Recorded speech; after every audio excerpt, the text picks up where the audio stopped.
Welcome to Revolutionary Optimism. Issues like economic hardship, political violence, and the rise of authoritarianism have left many Americans feeling more despair than ever. Fortunately, physician, humanitarian, and social justice advocate Dr. Paul Zeitz has identified revolutionary optimism as a new cure for that hopelessness and cynicism.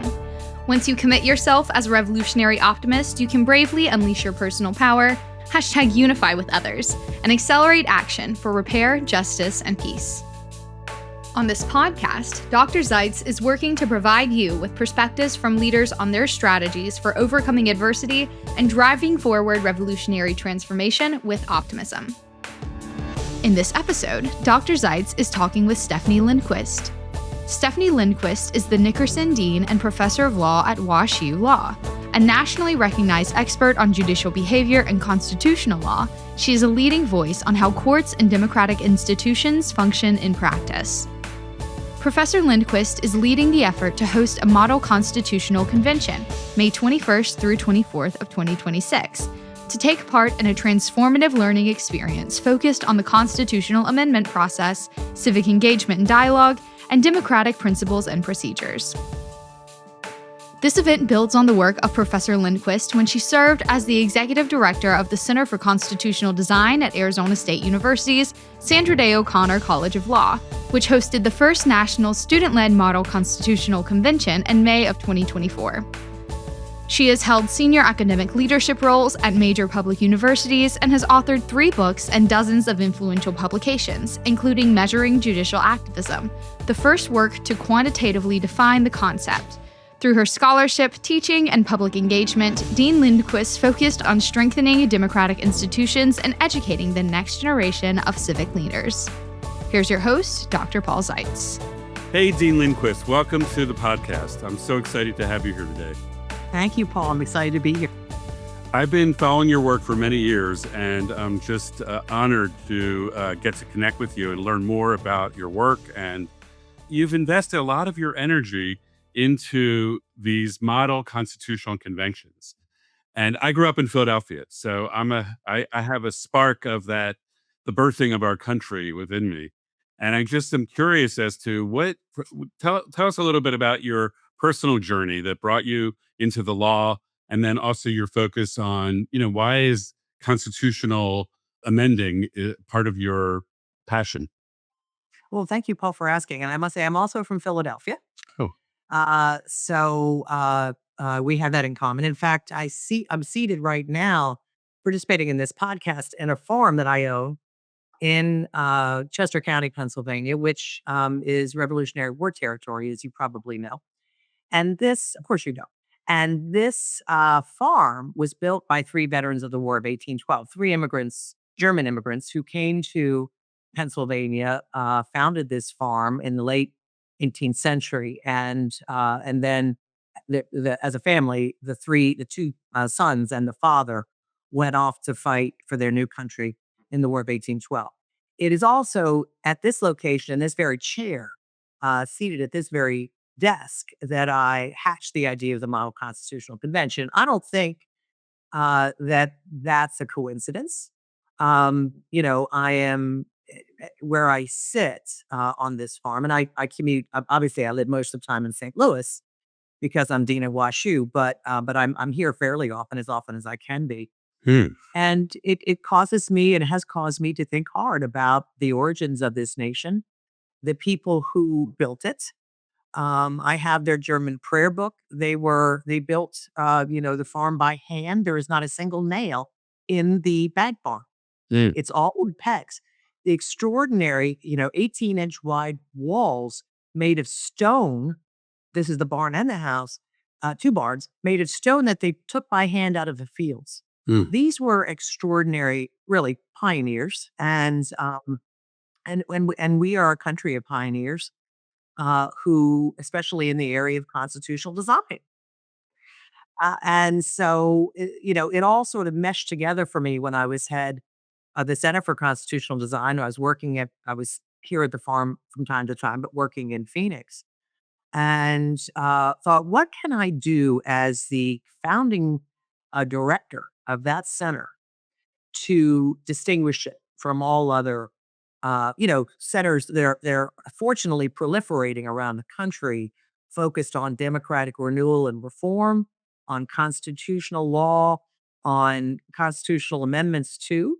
What can I do that's unique? Well, to blend my interest in the founding with my experience as a faculty member, I decided that I would start this this model constitutional convention.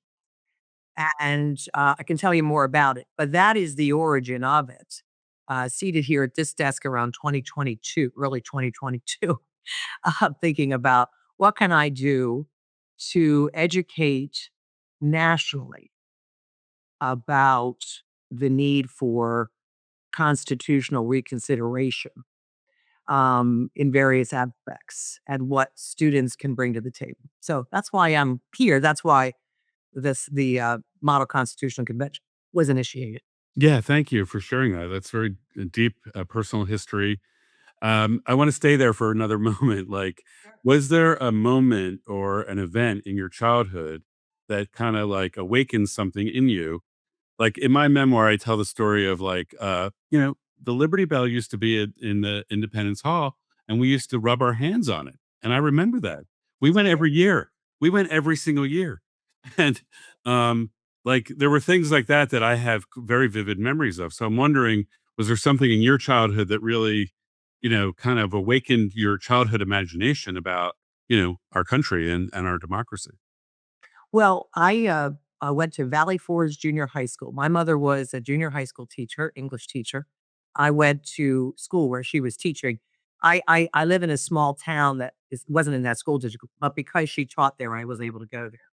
So if you go to a school called Valley Forge Junior High School, and every morning we would drive from my hometown of Phoenixville through Valley Forge, over Valley Forge Mountain, and through the park to get to school every single day.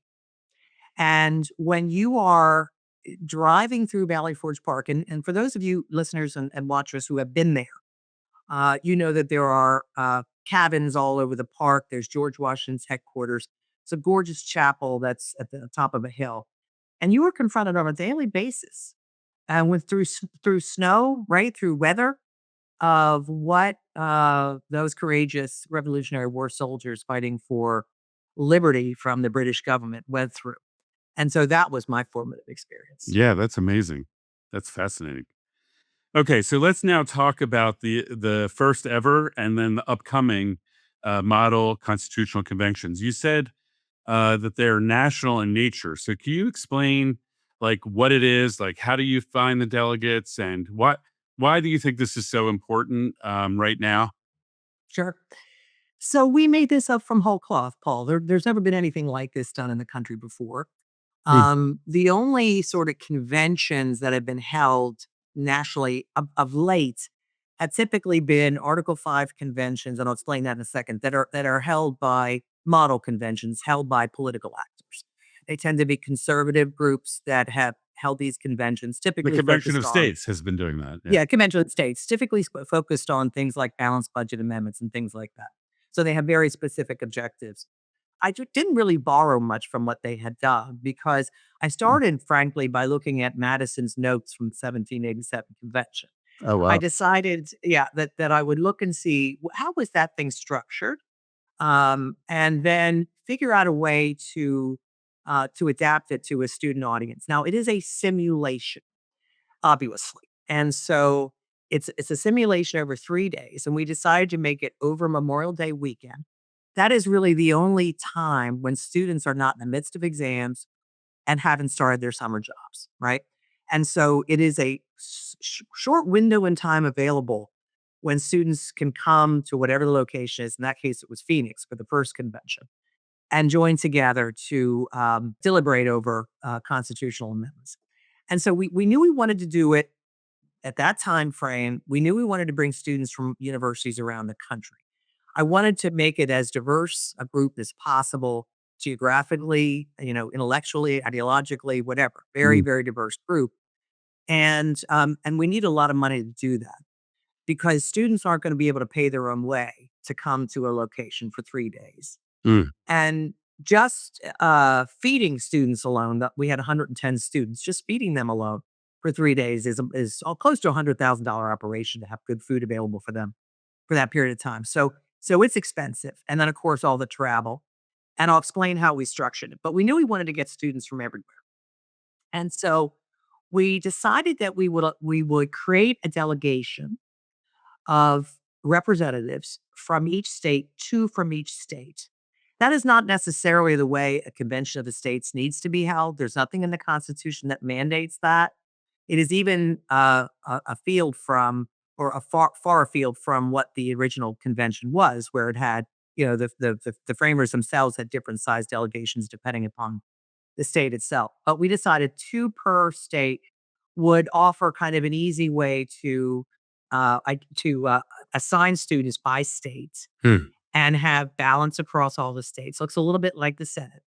And then we had 10 alternates who would be available if any of the state delegates dropped out. They were also invited to the convention. They're going to be there. And so that's 110 students that we bring from all over the country. We opened up the application process to all undergrads, graduates, law students, and master's students. Oh, And we sent out a huge, solicitation to mainly political science faculty, arts and science faculty, law deans, public administration, scholars all over the country, schools of public affairs, and asked them to disseminate the call for applications to all of their students. hmm. And so at the first convention, we got in excess of 300 applications from around the country. And we also received close to 350 applications this go round as well Okay. from a mix of undergraduates, law students, and which is really neat because you get a cross section of students. They're mentoring each other, Mm. right? They have different ideas. They come with different backgrounds. And so we bring them all to the location. Now they're formed into committees of 10 students each.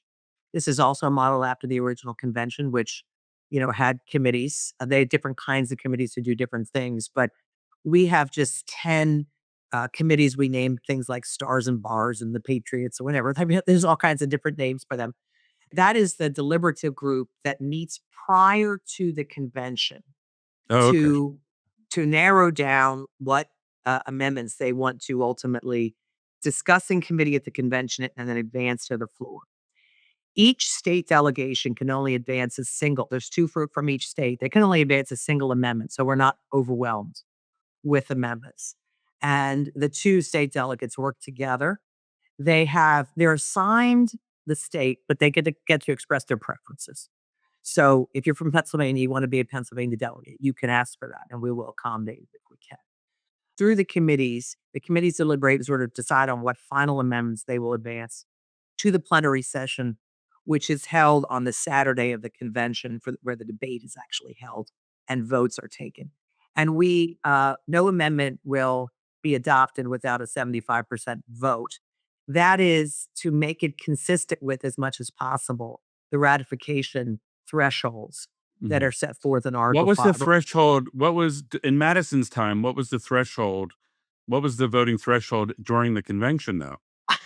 So, you Because I know, understand your point about 75% yeah, that's what the Constitution requires. for I the don't states. Yeah, know. yeah. Yeah.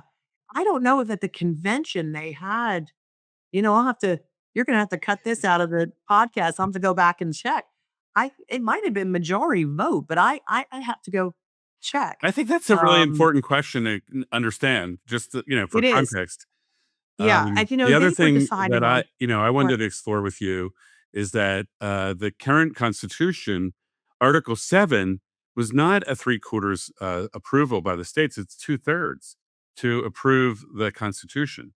So, right. I think that's a precedent because the founders went in there and they didn't have the authority to create a new constitution. They were there to modify the Articles of Confederation. That had been their mandate.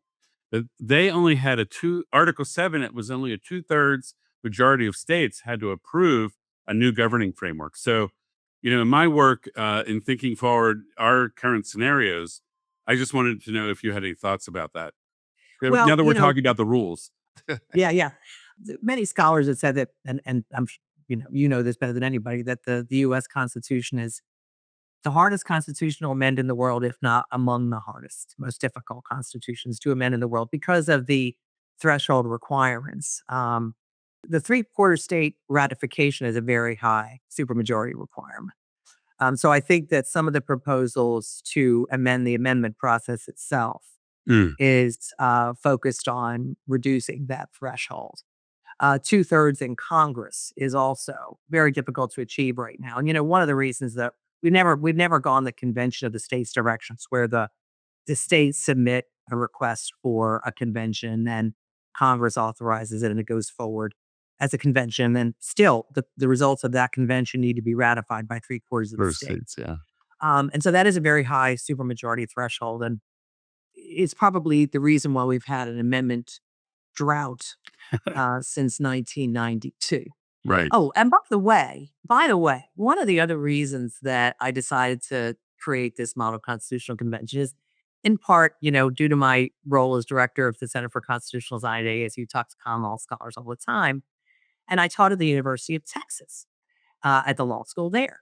And the 27th Amendment was one of Madison's original 12 Mm, amendments that were to be part of the Bill of Rights, mm, and only 10 ultimately met the ratification threshold. And so the 12th, I think it's the 12th of the 11th, I think it was the 12th, was ultimately ended up being the 27th Amendment. It was never fully ratified by all the states. It had been ratified by some, oh, okay. but not by all back in 1791. Mm, And so it was sort of floating around out there. There was no deadline on the amendment to make it to sunset. mm. So it was still technically Available. feasibly Yeah. ratified. Yeah. Who got that going but a college student? Mm, His name is Greg Watson. He now works for the Texas State Legislature. He wrote a paper in college about this floating, I'll call it the floating amendment, the 27th Amendment, that was still out there potentially ratifiable. And he got a C on the paper at the University of Texas. He had argued that it should be ratified. It forbids Congress from voting themselves a pay raise in the same Congress in which they're voting. It has to go to the next session of Congress before it can go into effect. So a way to stop legislators from voting themselves pay raise, they immediately have the benefit of. And he got a C. He nevertheless persevered. He went to the states that hadn't ratified, got them to ratify. The darn thing was ratified in 1992. wow. And so, hang around 200 years and finally got ratified. That's a college student making a difference. And so I saw this as the precursor to the model convention where we will now have 220 students when we finish this one who have had experience in Robert's Rules of Order very early, governed by Robert's Rules of Order, the debate. So this is a formal process, who have experience talking about amendments, learning about amendments, and potentially proposing amendments, leading the charge, just like Greg Watson did. Yeah, that sounds like a phenomenal experience for those students. And as you well know, our country is approaching its 250th birthday this year. So I want to kind of shift gears a little bit and ask you, with your expertise, your experience. I love this vision you have of awakening the pioneers of constitutional design in the next generation, the undergrad all the way through the masters to the law students. And now you have evidence that it really can have an impact. So I hope these students will heed the opportunity that you're creating for them. We regular people want to understand, like, your sense. We need some sense making, if you will, about what you think is happening in our country right now. People both on the right and the left are calling into question whether we have a constitutional emergency and or a constitutional crisis, or various different ways that people are talking about this. So I'd love to understand from your perspective what is, and I let's keep this nonpartisan, just looking at it from a legal scholarly perspective, but political. I mean, we're in the real world. Yeah, yeah, So yeah. What is the state of the situation? That's my first question. And then, of course, I'm going to ask you the follow up question. You know, I'm going to start with a sort of 30,000-foot view on the 250th anniversary. There was a while that I became very fascinated by cycles, historical cycles. And that's because Jack Balkin wrote a book about constitutional cycles. And I became fascinated with the question whether cycles actually exist. I have a PhD in political science, and there's a theory in political science about elections that realignment elections. And for a while, everyone thought they happened every 30 years, and seemed that they did. But then we haven't really had a realignment election for a long time. Some think the Nixon election, what, not sure. Certainly FDR was. A lot of Republicans became Democrats, right? I mean, there was a Mhm. substantial realignment at that time. And so this idea of cycles became very interesting to me. I started doing the research and discovered this military officer named Glubb. He was a British military officer, and he was studying empires. Okay. And he was studying how long empires survive. And he concluded, after examining the Spanish, the British, the Portuguese, the Assyrian, you name it, that on balance, most empires survive no more than 250 years. The Roman Empire is the exception, obviously, but he divided the Roman Empire into 250-year chunks Mhm. because of moving to Constantinople and all that stuff. And so I started thinking about that. This was several years ago, before I even thought of the Model Constitutional Convention. I was like, the US is sort of starting to potentially show signs of decline. And there's the theories of empire rise and fall. Ray Dalio is has written some great books about this. He's a hedge fund manager who's very famously written about the rise and fall of empires as well. And he's got patterns he's seen. And polarization is a characteristic of declining empire. Mm. And what that polarization does, he argues, and I think this is true, is it creates such a rift between the population that it opens the space for foreign interference. And Dalio has documented this across multiple empires. And so I look at our nation right now and I see polarization. I've worked with a lot of political scientists who study polarization. And we've had great polarization. At the Gilded Age, we had huge income inequality and we had political polarization too. Robert Putnam thinks we can come out of that. The guy who wrote Bowling Alone. He's written a book that says we can, they came out of it in the Gilded Age. They came into greater alignment, less polarization, less income inequality, especially after World War II. We can do the same thing. And I'm skeptical because our polarization has now exceeded what we saw in the Gilded Age. How do we fix polarization? Well, polarization is exacerbated by a number of factors. The big sort, people move to live with each other. That's sort of a self-perpetuating polarization, right? Mhm. You become polarized and you don't like the other guy and you move away from him. That's terrible. And then gerrymandered, of course, has created Cool. Mhm. tremendous polarization. How do you fix those things? Well, gerrymander can be fixed constitutionally, Exactly. right? Yeah. So some of the things and separation of powers can be rebalanced Mhm. constitutionally. When the framers wrote Article 2, whenever I teach con law, I'm like, look at this article. It's like 2 pages. There's so little there Mhm. to really help us understand what boundaries should be set around the executive. Because God bless his heart, James Madison was convinced that personal ambition and institutional ambition would balance personal and institutional ambition in other branches. That's not the way it works out. It's party driven politics, Yeah. 100%, all the way down. And so if Congress is governed by Republicans and there's a Republican president, there's no checking. There's no checking. That's true potentially for Democrats too. How do you fix that? Constitutional redesign. And so I am convinced that a couple of really well placed constitutional amendments could help start to pull us out of this polarization, which I view as a very bad sign for the nation. And it's a sign of a very unhealthy electorate to me. Yeah. Okay, that's really helpful. Can And you big picture too, right? I mean, I think there's a related topic that we've discussed with other guests, like Lawrence Lessig was on. We talked about money and politics. I mean, how do you think money and politics is accelerating this polarization? I think I'm very concerned about money in politics. Tell you what I'm more concerned about, Paul, is polymarkets. I am deeply concerned. I mean, sports betting worries me enough because it undermines to me the legitimacy of sort of what is an American institution, baseball, right? Right, Football, right, whatever. right. Wait, can you repeat that word, polymarkets? Polymarkets. So polymarkets are the markets that everyone's betting on right now as to whether or not Trump's going to use the word X, Y, and Z in his speech 4 times, Mm, right? Whether or not Trump is going to bomb Iran tomorrow or the next day.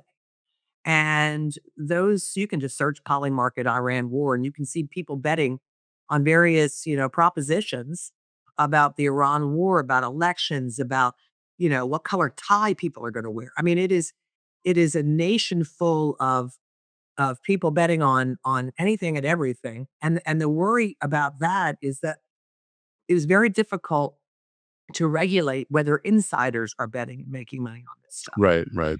You do not want an insider in the, National Security Council able to go out. There's no law against this, able to go out and bet on information they learn. It could influence decisions they make as to whether they're going to win their bet or lose. It's really, really corrupting. And so I'm very worried about money in politics, but I'm also worried about the way money is influencing politics from the outside Yeah. through this poly market system. It is proliferating. There's billions of dollars in this power market now. And you think that's having a tangible effect on It governing under this administration? Yeah. I cannot imagine how it couldn't be. And there are some very dubious looking bets that have been taken Mm. right before certain decisions that Trump makes Mhm. that look very much like their insider jobs. I don't know that to be the case, but there is speculation that could be. Like, this is my question. Do you think that we're in a constitutional crisis or a constitutional emergency? And I have read Balkan's book about the cycles of constitutional time. And, I also think that that's an interesting question, though. There have been cycles of where amendments have come in as well, or major policy changes. Some experts are saying that because this is breaking down, to what level we want to hear from you, then there is a window of opportunity that is emerging potentially as well. So I wanted to see if you agreed with that. Well, are we radical optimists here? Revolutionary optimists? Yes, we Um, are.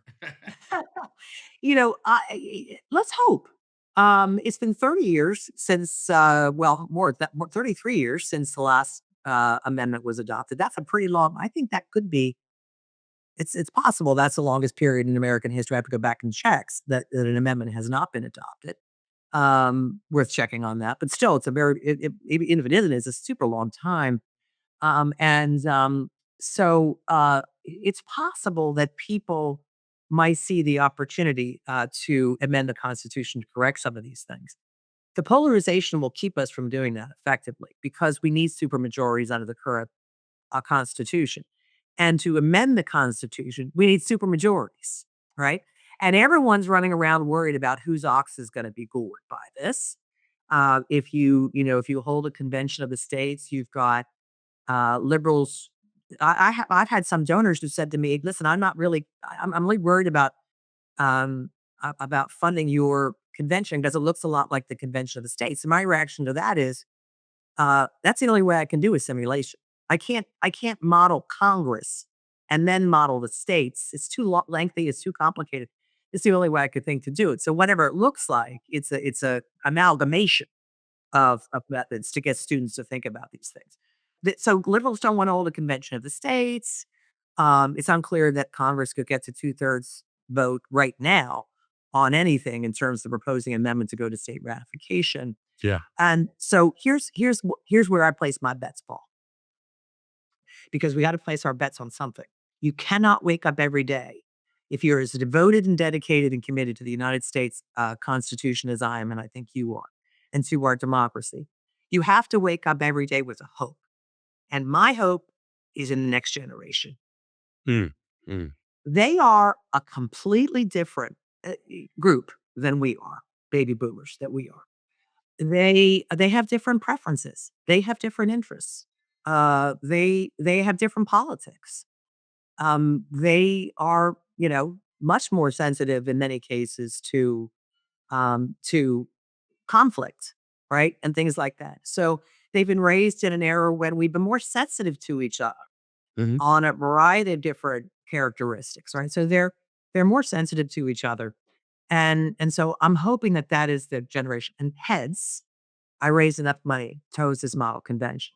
Mm. When those students come together, and we've done it once, it was without a doubt, no question, hands down, the most rewarding professional experience I've ever had.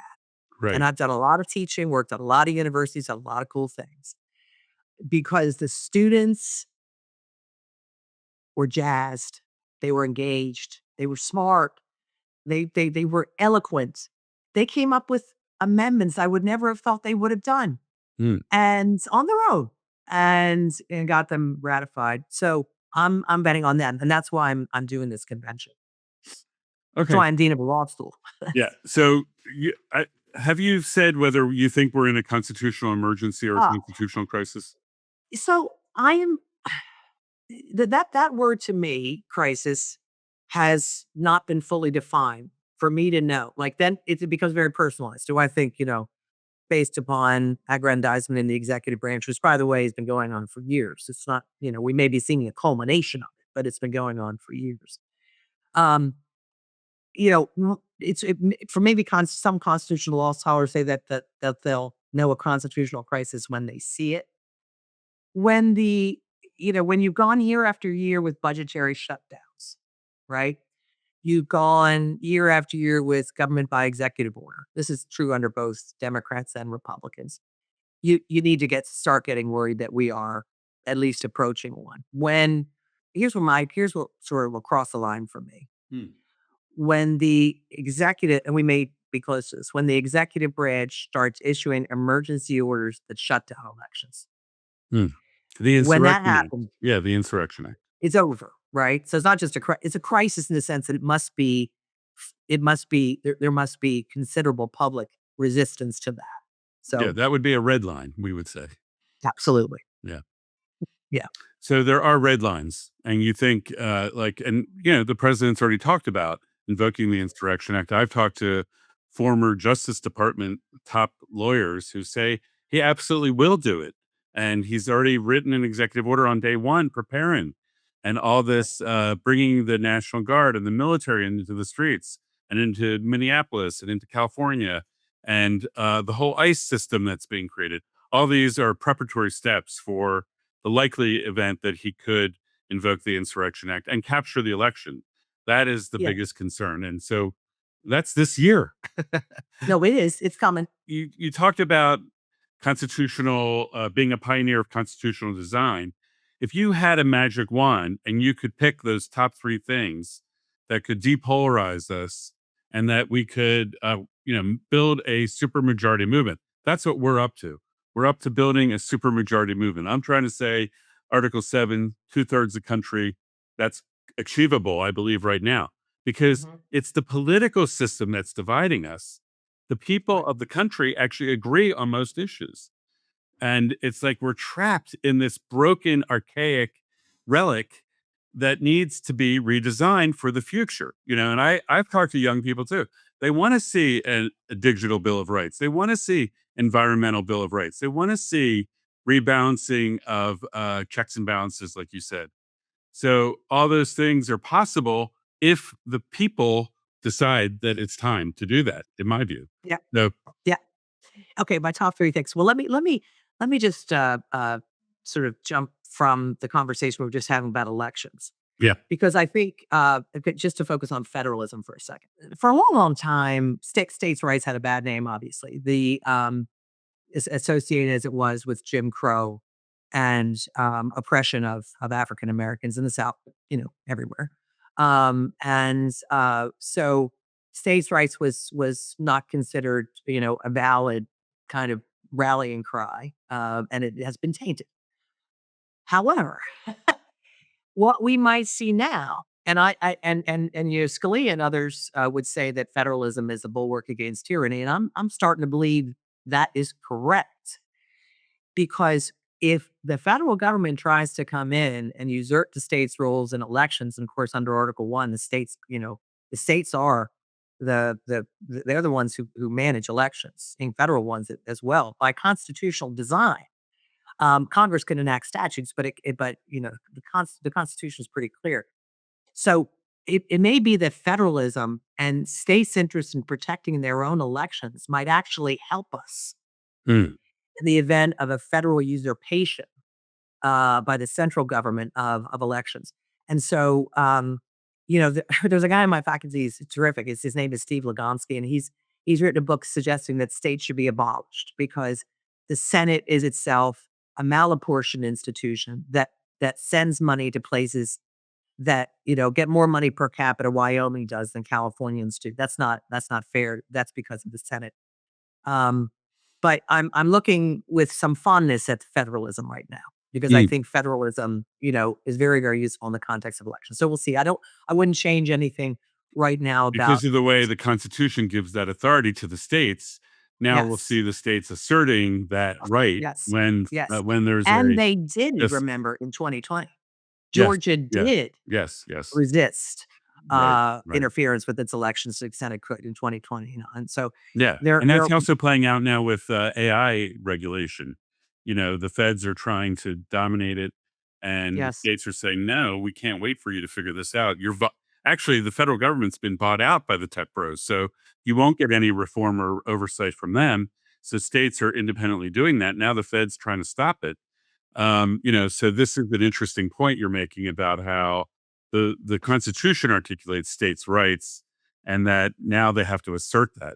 Certainly, they yes, do. Yeah, yes. that's So really so there's that. okay. Um, but having said that, the electoral college is based upon our state structure, Mm, with the congressional delegations malapportioned again because each, the number of voters per congressional delegate, mm, member of the House representative, mm. member of the House representatives per citizen in per voter in California.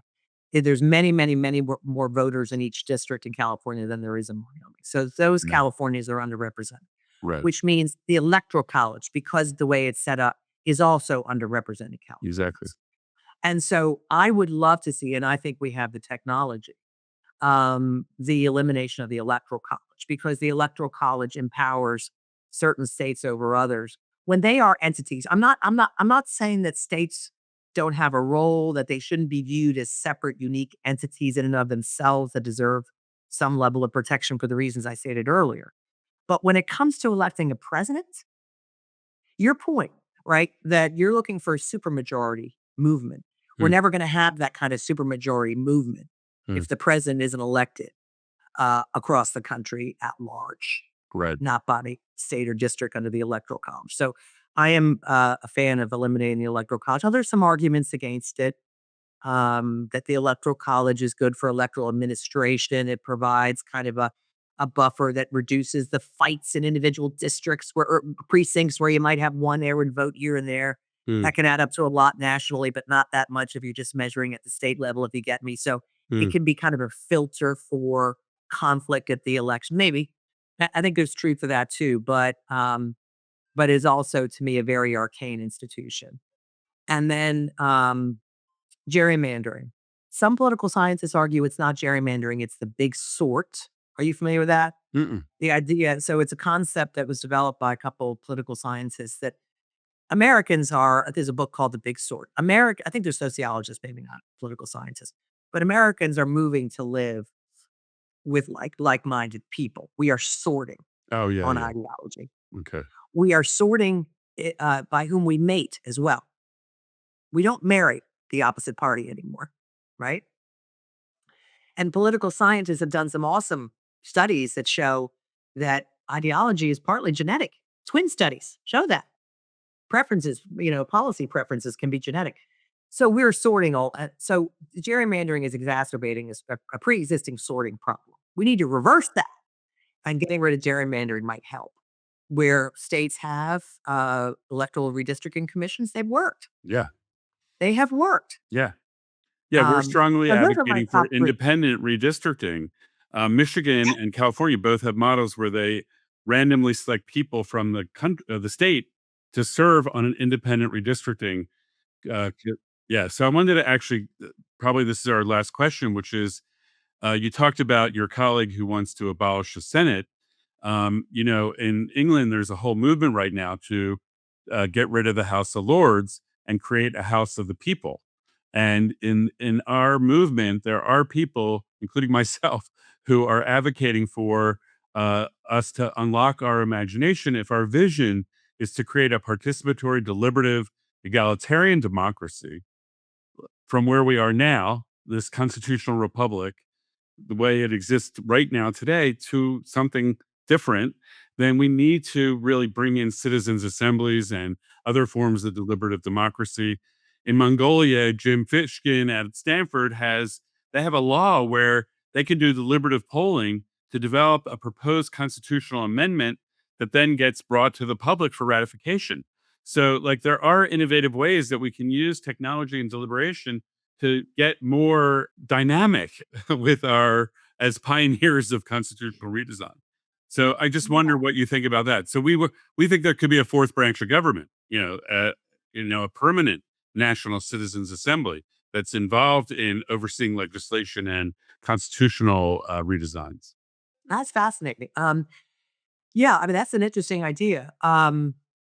The idea of citizen assembly to rethink constitutional, to consider constitutional reform and things, as you know, been tested in a number of places. I think Iceland, Yes. Chile, Right. British Columbia. I think with mixed success. I think Right. Yes. it's Next. difficult to Yeah. do. What you know, and some people, just back to the states issue. Some people point to the 17th Amendment, which caused senators to be popularly elected as a step toward the sort of problems that we have. Because Right. if Right. the senators were actually representing the states and the states' interests, that'd be one thing, Sure. elected by the state legislators. But Mm. that's not the way it is. So senators are equally as subject to the polarization within the electorate as So there's all kinds of arguments about that. But we always run up against the massive nature of our electorate, 330 and going, you know, Three. Yeah. million Americans. And we can feel very small sometimes. I'm amazed at people I meet all over the place that I've met before, sort of even in the same circles. So 6 degrees of separation in America is true. I think, my students know someone, my cousin, I mean, it's just extraordinary, even if they're not from Pennsylvania. Um, but it's still a big place.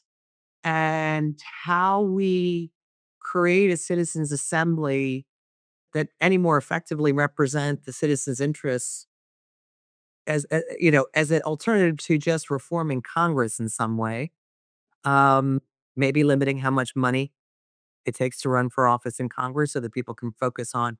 I'm not. I'm not completely opposed to term limits. Mm. Mm. Depending upon how reasonable they are. Maybe these folks need to get out after a while. Why do we need octogenarians all over the place? Exactly. Um, you know, so so I love the idea. I definitely think it's worth pursuing and considering. Um, how we do it in such an enormous republic, democracy, with so many varied interests and overlapping interests. I don't know. But Well, I'll just do a plug for my little pamphlet called Hit hey, Refresh on the U.S. Constitution, a revolutionary roadmap for fulfilling the promise of democracy. And, this is I'm trying to unlock political imagination. And, the citizens' assemblies are being used around the world. There's over 1,000 examples now. We have way more evidence on that and the efficacy of that in restoring love and trust in politics than the founders had when they created the system that we're stuck in. So, like, I'm not saying we have it all figured out. We certainly don't. But we imagined local and state citizens' assemblies linked to state conventions to create a dynamic involvement of the public. And we have the information age now. It's not like it's tactically feasible and practical. So, anyway, I love what you're doing. I'm so excited about your upcoming model convention. I can't wait to hear what the outcomes are and help promote it so that everyone knows that this kind of pioneering and redesigning of our Constitution is happening at the academic level for undergrads and law students and so forth. So thank you for your leadership and Well, thanks for all Paul, you're doing. thank you. Thank you for celebrating. Thank you for what you're doing. The level of commitment. Is your book on Amazon? Can I get it there? Yeah, yeah, yeah, absolutely. Okay, I'll get the copy and read it and look forward to discussing that with you. And next time we're on a podcast together, we'll talk about the threat of AI to democracy. Let's do that Yeah, no, that's a good one. Yeah. when you have time. That is one of my big signature issues at Washington. Not the threats to democracy, how it's going to change legal practice, but I think about a lot about the former question too. No, no, So no. There's a lot going on in that space. So let's come there back and do is. that show soon. Well, I'm tickled pink to be on your podcast. I'm grateful for the invitation and wonderful to meet you, my friend Lyric LaRue. So proud Yeah. of what you're doing. And we're fellow Philadelphians too. That was great. Yeah, absolutely. Hey. All right. Well, thanks again. Have a great week.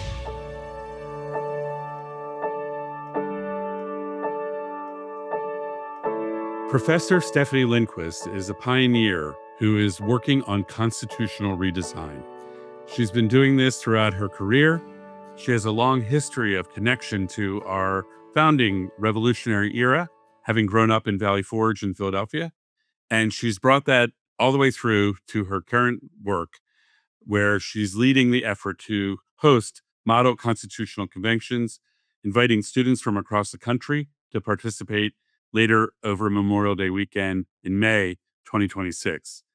She is a visionary, and she wants to bring the model constitutional convention idea to all law schools, to all high schools, to everywhere in our country, modeling like the Model UN kind of thing. So she self-declared herself as a revolutionary optimist during the interview, and I wholly agree.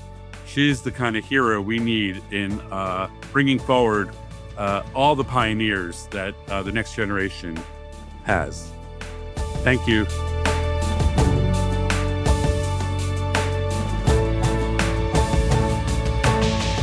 Are you ready to be part of the revolution? To learn more about building movements, please visit unify-usa.org. To get to know Dr. Zeitz, please visit drpaulzeitz.org. If you like this show, be sure to follow on YouTube or your favorite podcast app so you don't miss an episode. Revolutionary Optimism, transforming the world one episode at a time.